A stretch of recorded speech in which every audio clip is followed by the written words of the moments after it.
All right, before we get started this week, we wanted to bring up the passing of Marty Ward. We were down there at the Southeast Super Trucks race this event, and luckily I was smart enough to be paying attention to Marty throughout that event and was able to get a video of him winning that final race in the vintage class. And so didn't realize how special that was going to be. That's pretty cool to be able to have that, and I'm hoping to be able to share that to someone in the family at some point. So just want to let everybody know that all the guys here at Shift Points, while we didn't get to personally meet Marty, I think the only word to describe him is racer. I mean, just purely, I don't think there's any other way to describe him. So we're thinking about the family, and we appreciate everybody that's joined us this week.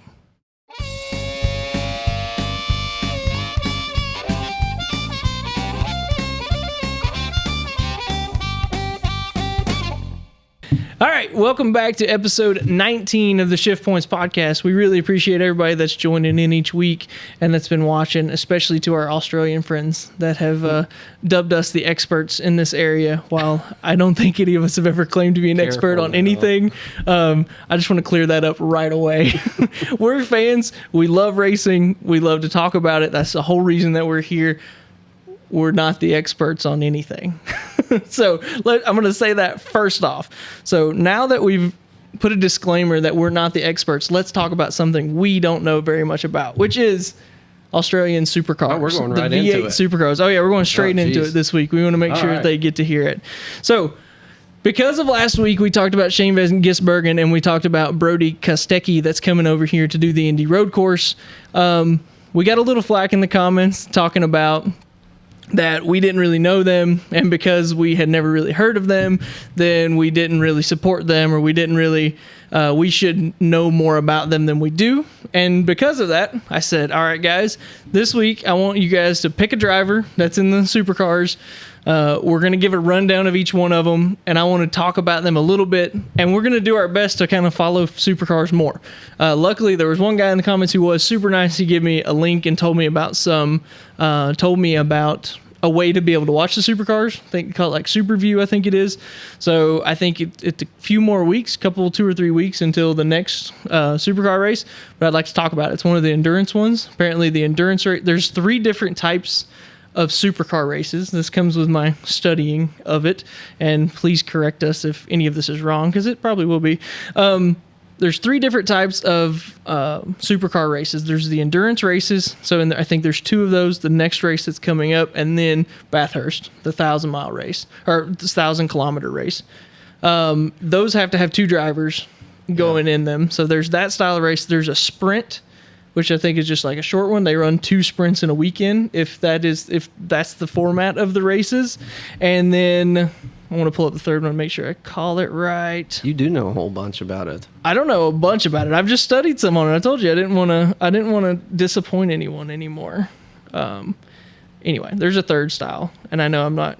I just appreciate the all the Australians that take the time out of their lives to watch this. Me too. podcast. Oh, me too. Oh, absolutely. Well, that's what I'm saying. Like, since they're taking the time to watch it, I want to try and make sure that I'm giving them something that they're interested in, and that we can talk about a little bit. And I don't want them to call us idiots. I don't want anyone to think I'm an idiot. While I'm not an expert, I just don't want anyone to think that we're idiots. I mean, we are. We are. But I mean, I'll have to cut this out. No, we got to be organic. We got to leave it. What are the formats? Okay, all right, here we go. Sprint races, street races. Okay, and then the 2 driver. Then there's 2 races. Yeah, okay, all right. So there's sprint races and then the street races, and the street races is what we believe that gave Shane a big advantage. While he was disadvantaged in plenty of other areas, sitting on the different side of the car, all this different stuff, the different style of the car itself, how he clutches and how he uses the brakes, all of that put him at a disadvantage, don't get me wrong, but it also kind of maybe leveled it a little bit because he was on a street circuit, which he had actually raced on before, not the circuit, but he'd raced on a street style course before, and he was, it was raining. So we think that was what kind of gave him an advantage.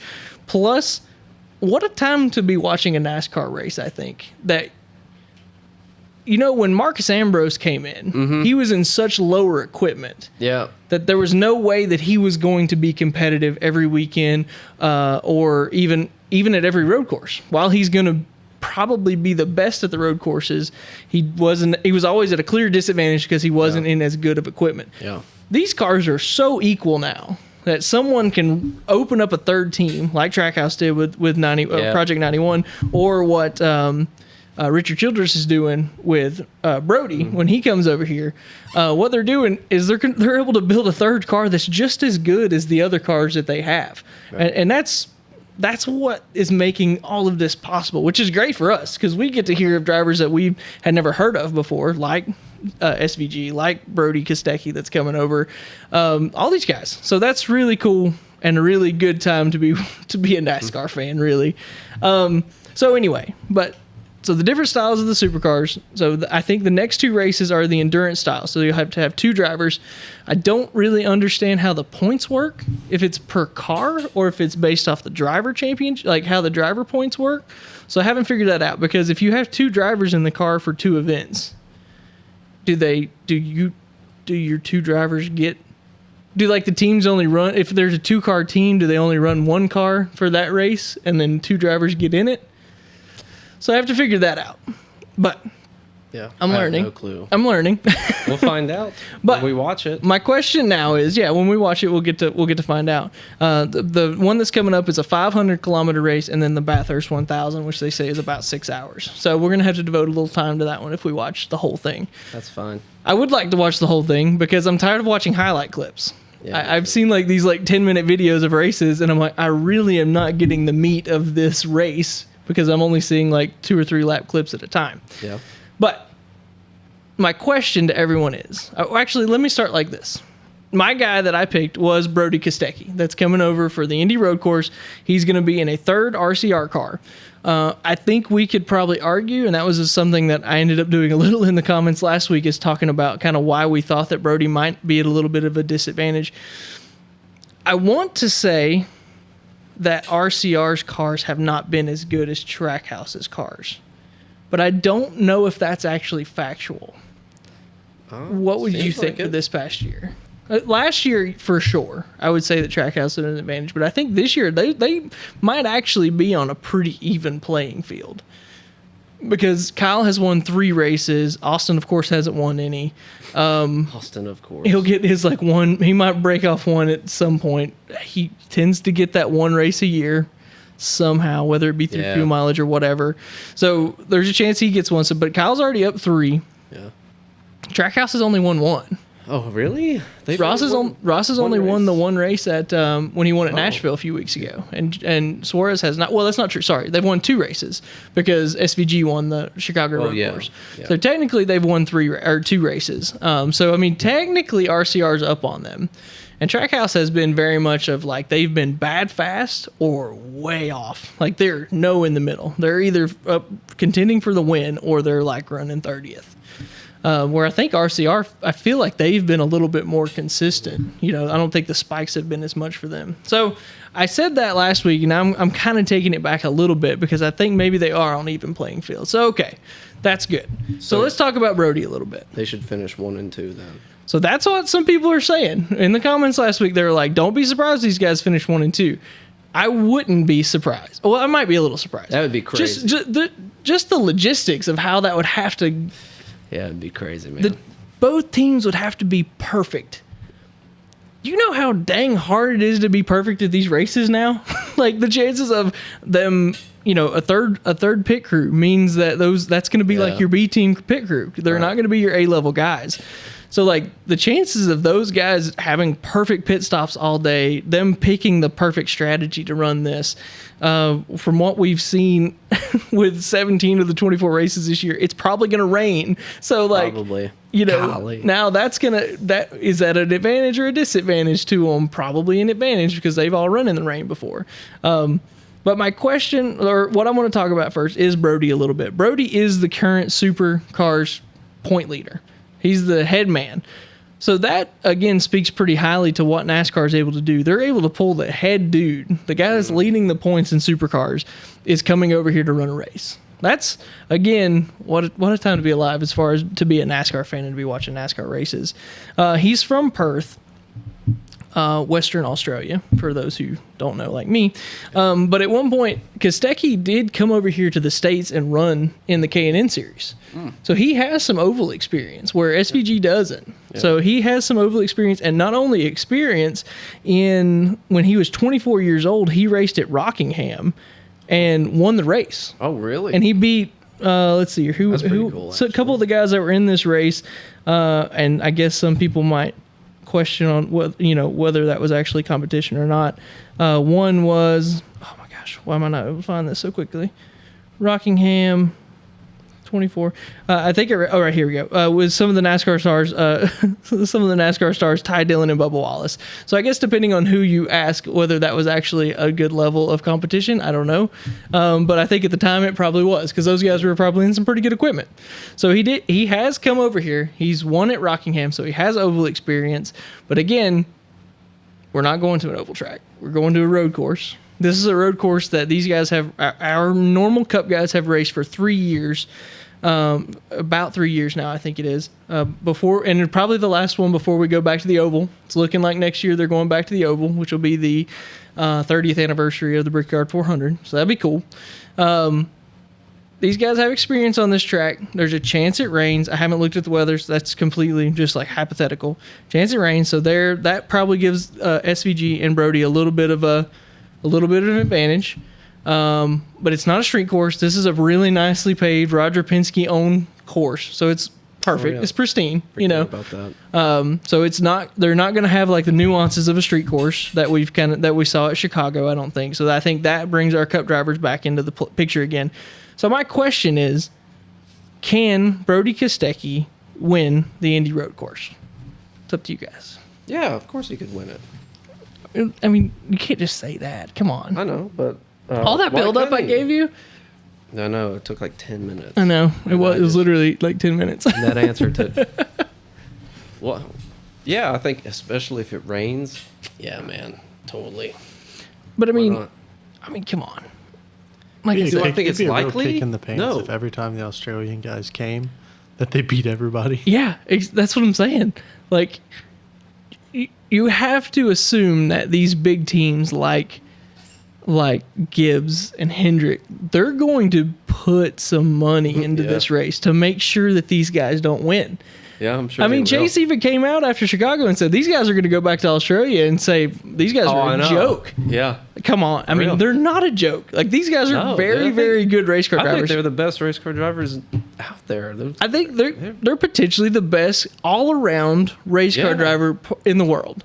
Yeah. The Cup guys, there's no series that does more of different style tracks and different ways of doing so, especially now that you've got Bristol Dirt in there, now that you've got Chicago Street Course in there.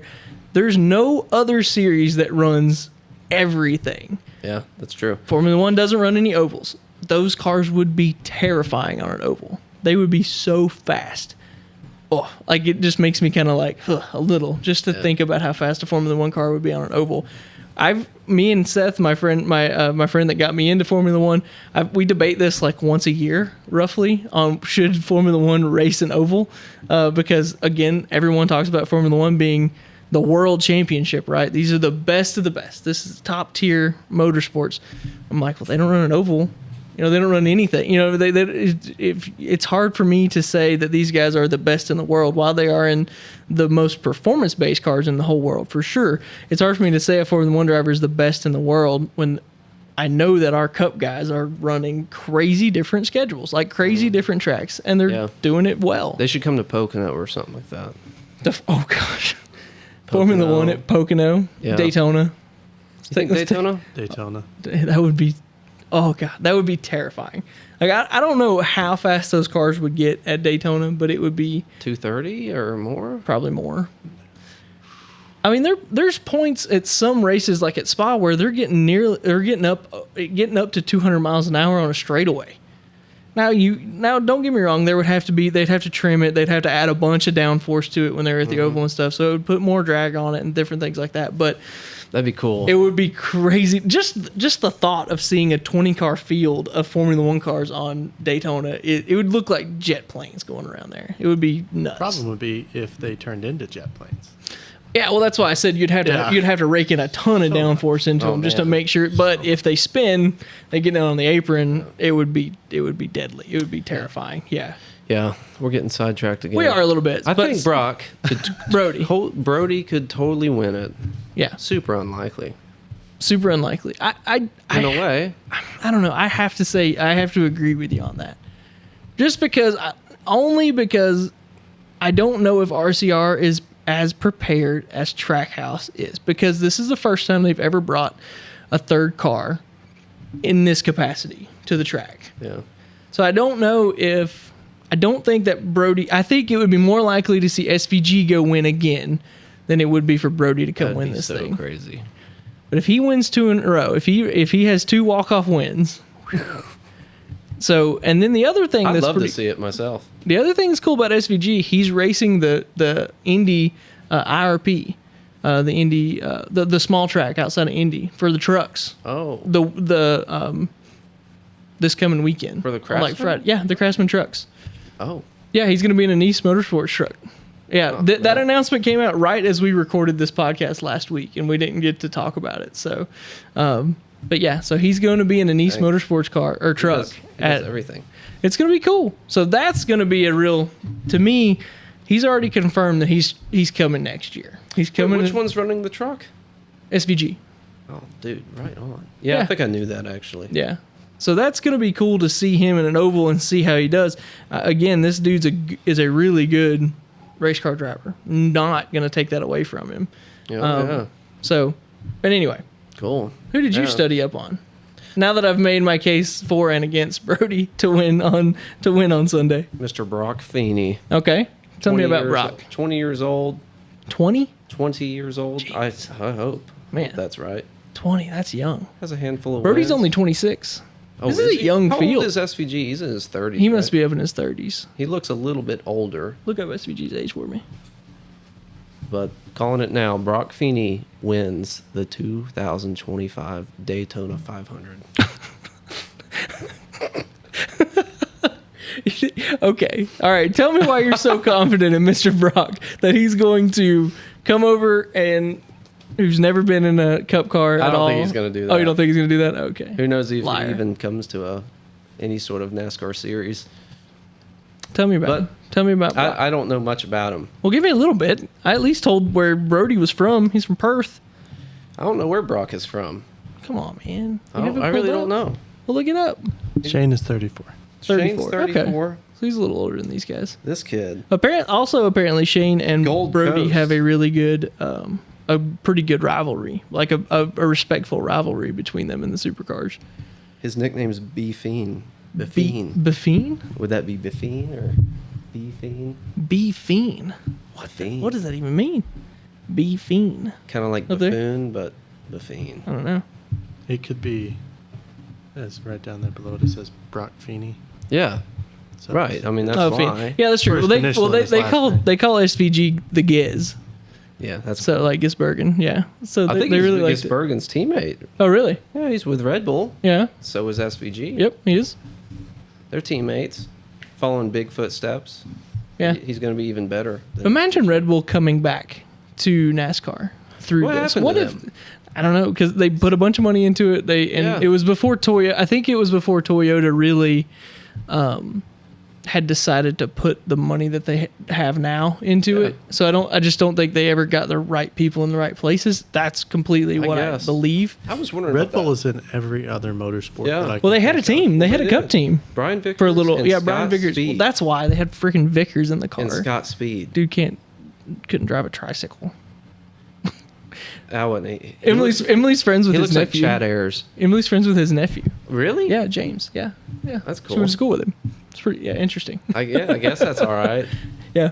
But So- yeah, they didn't have a great couple of. I don't think Scott Speed was much better. Yeah, I don't think so either. But yeah, that is a good question. But what if gosh, just think about this. Trackhouse, they're going to look like geniuses if this gets Red Bull back to Cup on a competitive car, which it absolutely could. Yeah, I can't believe it's not. Yeah, that's I'm just having this revelation, and that kind of like as I'm thinking about it, that would be it's blowing my mind right now. It is a little to me because I just think about the level of competition that the Red Bull Formula One team has brought up in the past 2 years. If they show up to Trackhouse and they send some guys, those guys could go make Hendrick look like Rick Ware. Yeah, exactly. Which would be pretty crazy. Brock Feeney's coming to NASCAR. Is he? Yep. When? 2025. All right. You've heard it here first, folks. Brock, you got to come, man. He'll be there. He'll be there. Did you look up a supercar driver, Jackson? No. I like Marcos Ambrose, even though I think he's out of the scene now. Again, a guy in the comments told me that by the time that he got out of Cup and he'd come, they had transitioned into a new generation of supercars, and it was a lot harder for him to kind of get up to speed on it, and so he just wasn't able to kind of get back going into it. He was awesome. Yeah. I always liked watching. Who was it that he Marcus punched that one time? You remember he made solid contact on somebody's face one time? Golly, who was that? I don't remember, but man, I just remember someone will comment on it. Yeah, I hope so. He did though. He absolutely just decked a dude one time. Who was it? Anyways, he was cool. Yeah, he was really cool. I wish he could have had some good equipment. Tyler worked with him Really? in the Busch series, or well, I guess Nationwide series at the time. 59 car or whatever it was. Yeah, he worked. Yeah, it was a weird number. Yeah, he worked in that 59 car, and he said he was a good guy. He said there was no one better to work with than him. He was just super level-headed, nice guy. Yeah. Watkins Glen, you couldn't beat the dude. Oh man, speaking of that Watkins Glen race with him, Kyle Busch, and Brad Keselowski. Oh man, so good. Man. Every year they go to Watkins Glen, they show that replay, and I watch that last 3 laps like 3 different times because it's great. A good race. Grass flying. And I always want Brad to win it so bad, and I know he doesn't, and I want him to push and win it, and turns out you can't change history. I remember watching that really well. I remember it like it was yesterday. That was a good race. That was a great race. So, if you are here from Australia and you're watching us, I hope this is my olive branch to you that we are trying to learn. We are trying to be better and learn more about. We have real jobs, and it's hard to learn. Real jobs and kids and a YouTube channel and all of this other stuff. I've never watched a supercar race. I've never watched highlights. One. I've never seen one green flag to checkers. No, me either. But this, in a few weeks, was when we're going to get to watch our first one. We're going to watch one. We are. I agree. Brock Feeney is going to lap the field probably.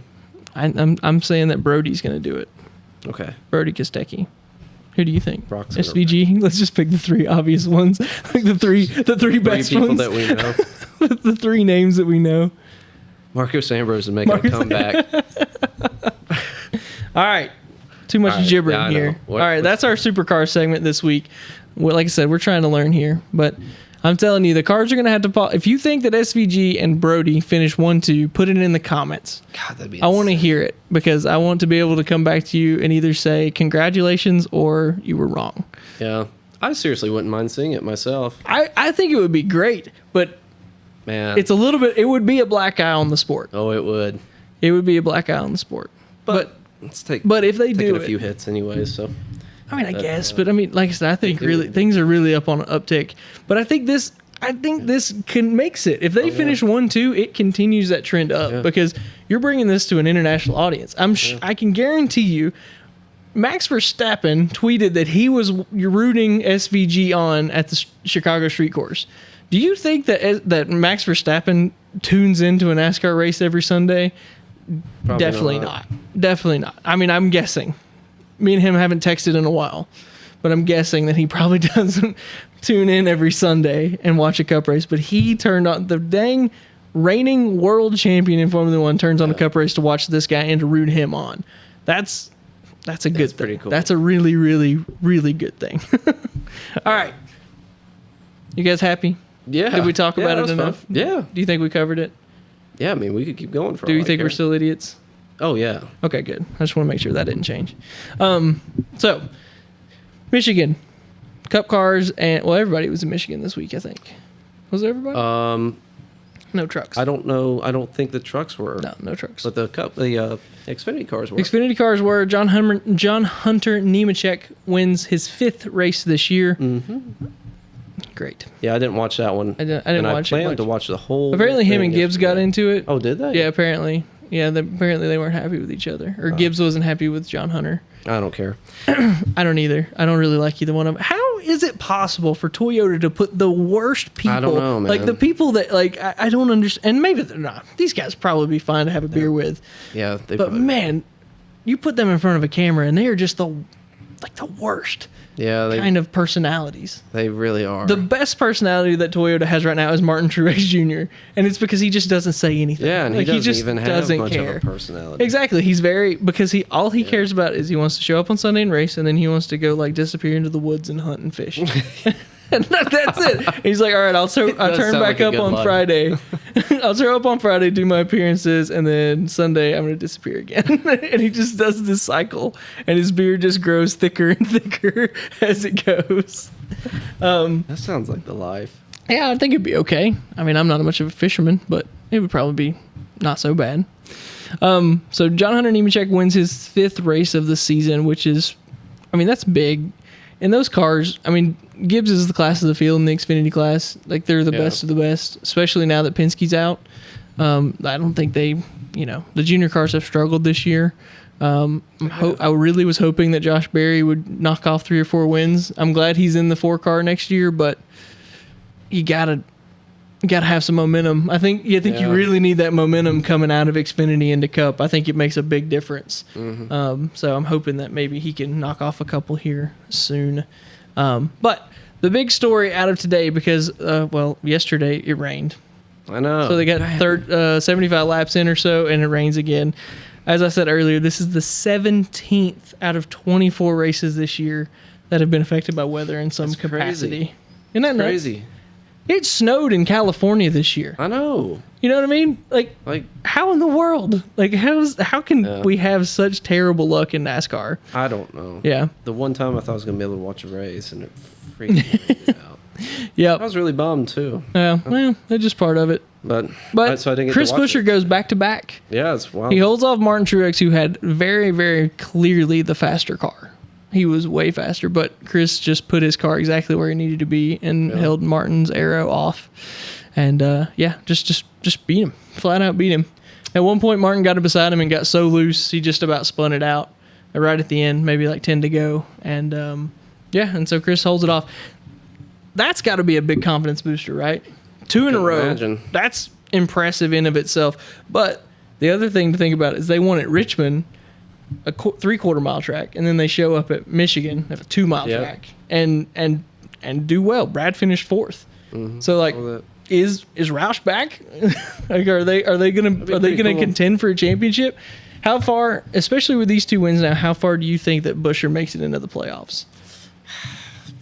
Round 8. Does it matter? I mean, no, it doesn't. Kevin Harvick had 9 races won that one year, and he didn't make it to the final 4. No, I mean for sure, but I'm wondering. Do you think he makes it? Do you because I think there's certain people like that year that McDowell won the 500. I don't think he did, but you kind of assume that he's probably going to go out in the first round. Yeah, this year maybe not. Those guys have really done well if they were able to point their way in. But I think Buescher probably goes to 8. Probably the 8. Probably. Yeah, I think if they don't make it to the 8, I think they're disappointed. I probably would be. Yeah. Too. Yeah. Yeah. I think that would be a. Yeah, I think so. What do you think, win Jackson? The championship. Who do I think is going to win the championship? Yeah. Will it be Larson? No. I think it's probably the 24 or the 8. Cool. What do you think? I'd like to see the 8 win. That'd be awesome. If Kyle wins this championship, his first year at RCR, you talk about a pay increase. I'm definitely on that bandwagon for sure. For the 8 to win the championship? Yeah, the whole Kyle Busch thing. Do you think he's going to win? Is that your pick? Is that your heart pick, or is that who you think's going to pick? Who's going to win? I think it would be a little surprising. Well, not really. I'd like to see it. Yeah. William Byron's probably a good choice. They've struggled though. Yesterday, recently, or I guess today. Well, they crashed out yesterday, right? Byron, yes, yeah, he spun out yesterday. Yeah. They have been on a struggle streak. They've won 5 races this year, I think, right? 4 or 5, and they've really struggled for speed. William Byron's won that many races. Yeah, he's won a pile of races. Yeah, I think at least 4. Well, he got that rain short in Atlanta. That put him to 4. That one doesn't count, though. Rain short races don't count. Tell him. Tell him the playoff points don't count. I would take it. For sure. Me, but. Yeah. But anyway, so that's really great. I'm glad to see that the 17 and that Roush Fenway. Yeah, me too. That Brad. It's mainly Brad. I know that Roush was so competitive for all those years, and then they kind of went on the struggle bus. But I'm really glad to see that Brad does good. I wanted him to win that race today. Yeah. A Michigan-born driver's never won at Michigan, so Brad would have been the guy. He would have, with Ford and his first win as an owner, that would have been a big one for him to win. You think he wins one this year? How many races? I hope left? so. There's 12 left. Yeah. Okay. Something like that. But I think there's been 24 races. No, that's including the Clash and the All-Star race. So there's probably, let's see here, 14 left. Something like that. And we've got Watkins Glen, Indy Road Course, Daytona, and one more in there before we get to the playoffs. So we've got some wild cards. There's going to be some crazy races here in the next few weeks with this Indy Road Course. And like I said, Watkins Glen probably won't be crazy, but it's usually a good race in general. Cool. Good. Yeah, good. Good time to be a NASCAR fan. Formula One didn't race this week. They're on summer vacation. You're not going to talk about Noah Gragson? Oh, yeah. Well, we can talk about it a little bit, I guess. I don't want to talk about it a whole lot. Okay. But yeah. Noah Gragson gets suspended for being an idiot.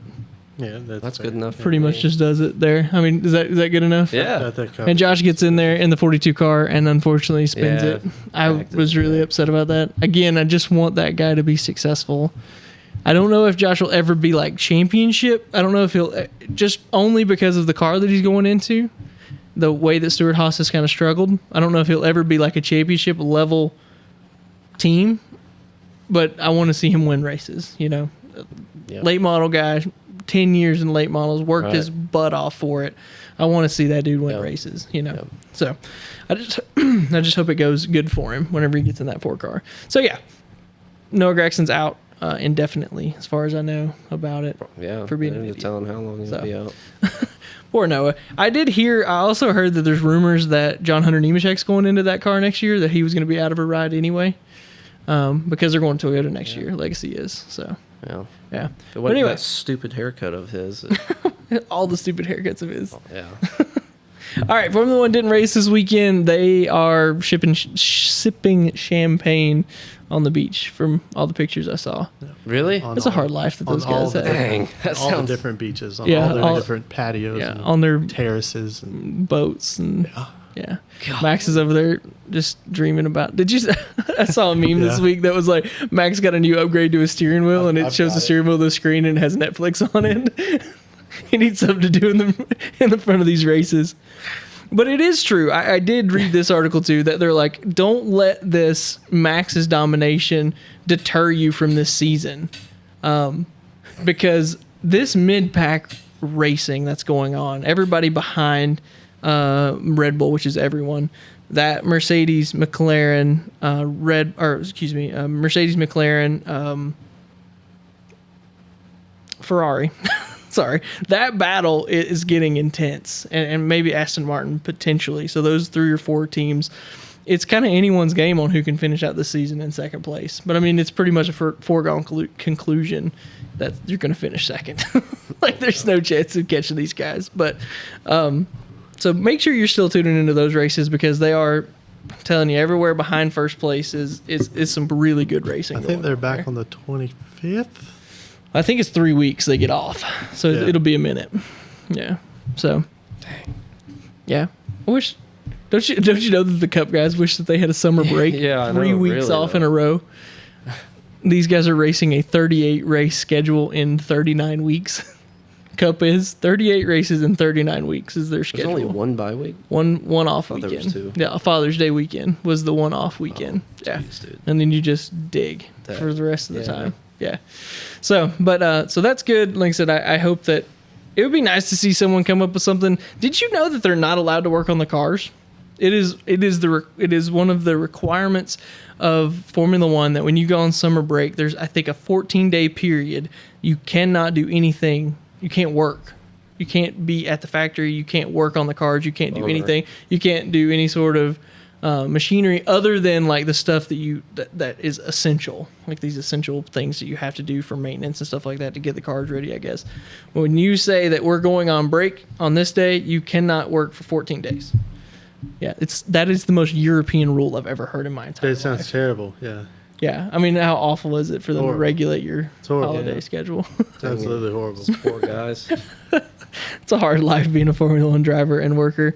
They say those mechanics do live a rough life, I though. guarantee They say the mechanics having to work the schedule that they do and getting everything packed up and getting unloaded. Oh, yeah. I saw a picture of Red Bull they had already got to the Netherlands because that's where they're racing at Zandvoort next in the Netherlands, which is Max's home track.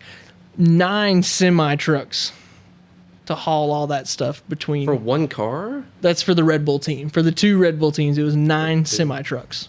But still, like you've seen their paddocks and stuff that they build. That's all built. They all bring that stuff. These gigantic.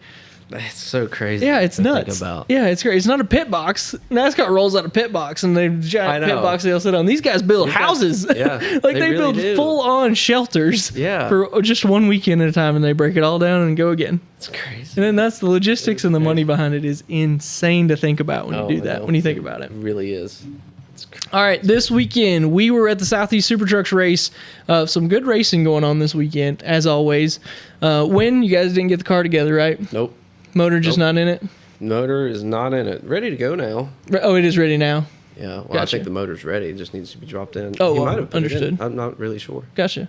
So you guys you're going to try and race at least one more time this year. Yeah. And we have to make sure that it's a weekend that I can come. I know. I want to spot for you. Yeah, I know. I really want, want that to to happen. do that. So, yeah, let's just plan on that.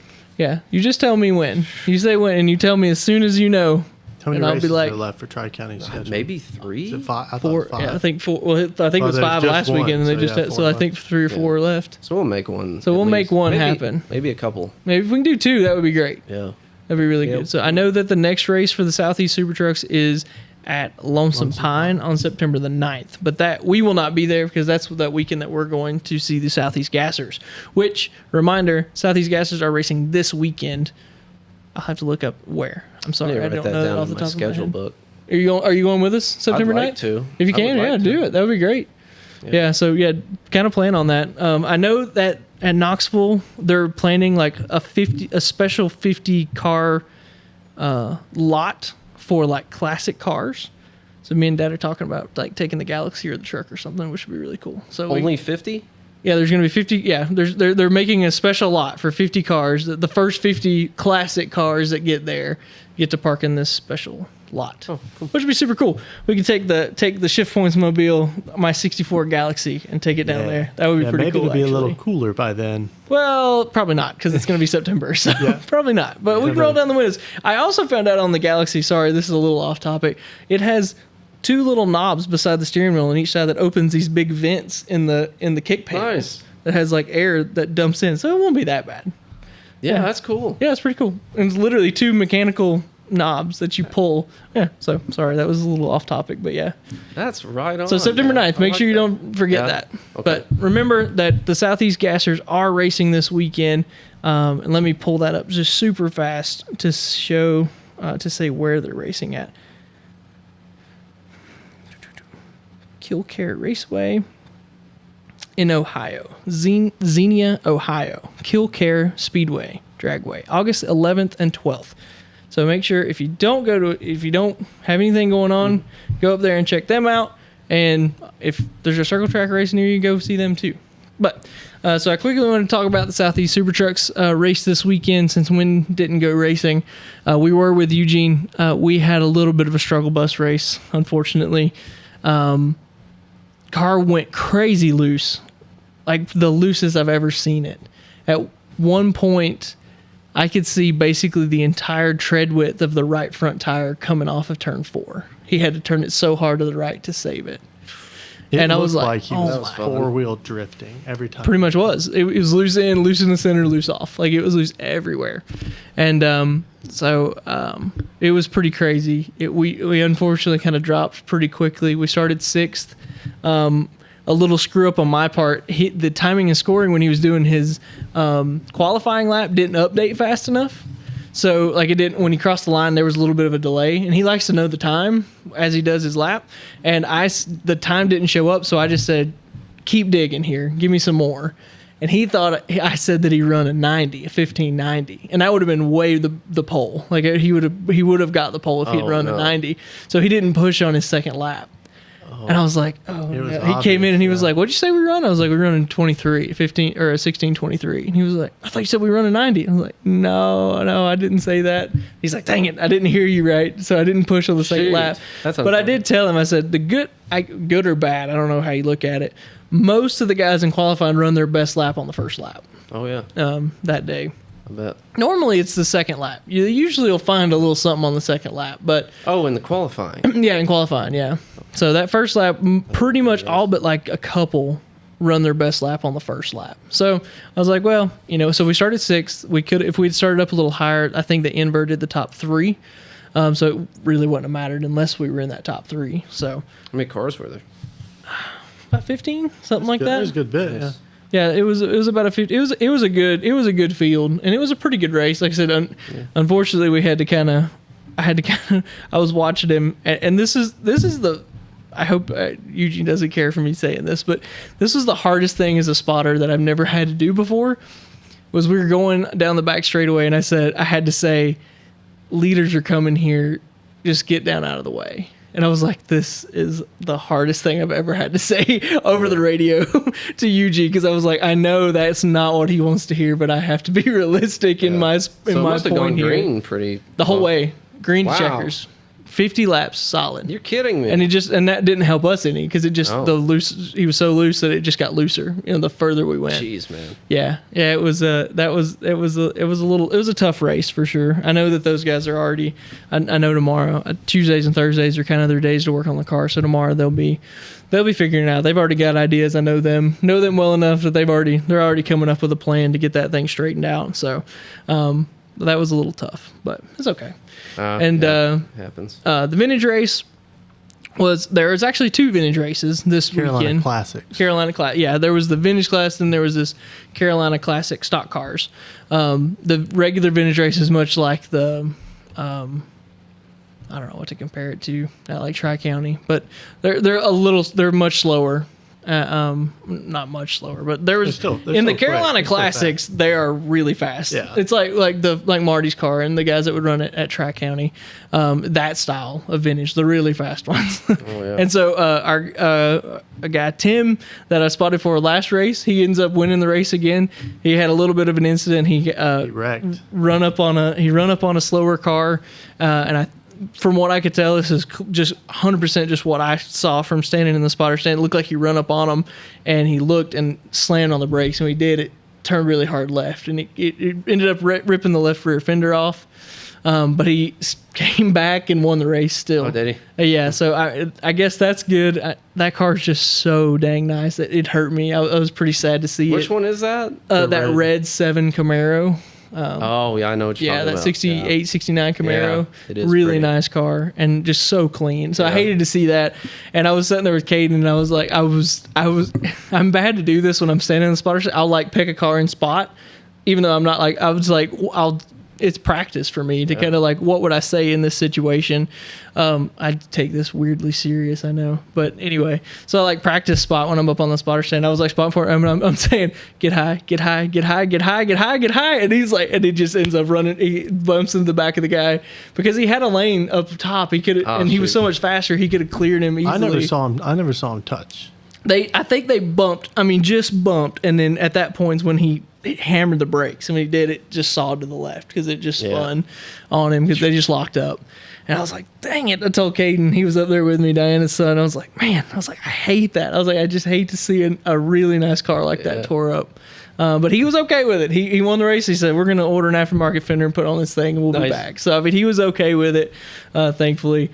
And then really cool, that Carolina Classics. It was the first time that they'd run with the Southeast Super Trucks. Jeff Myers, the guy who runs the Southeast Super Trucks, he actually had a car down there, a white Mustang, and it was nice. It was really nice. But unfortunately, during practice, he Yeah, unfortunately during practice, it sounded like, from what I could hear as I was standing there, that they broke the tail housing off the transmission.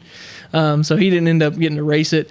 But Marty Ward comes and wins that race, which was really cool. Dude just absolutely passed him on the last lap and won it. And he was excited to do it. So that was really cool to see that.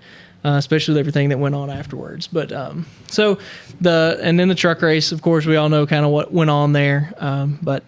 So that happened, and then everybody just kind of wrapped it up. It was a good weekend of racing, in general. Other than that, I don't know. I like that racetrack. Anderson's cool. Have you ever been to Anderson? Yeah, a couple times. I couldn't believe there were suites. There's what? Like they have suites. Like they're on that's where you spot from is up in the suites. Yeah. And I was like, that's crazy for a little track like this. It is a little track. It's a little track. And I remember telling Eugene, I got up on the trailer to spot for him during practice.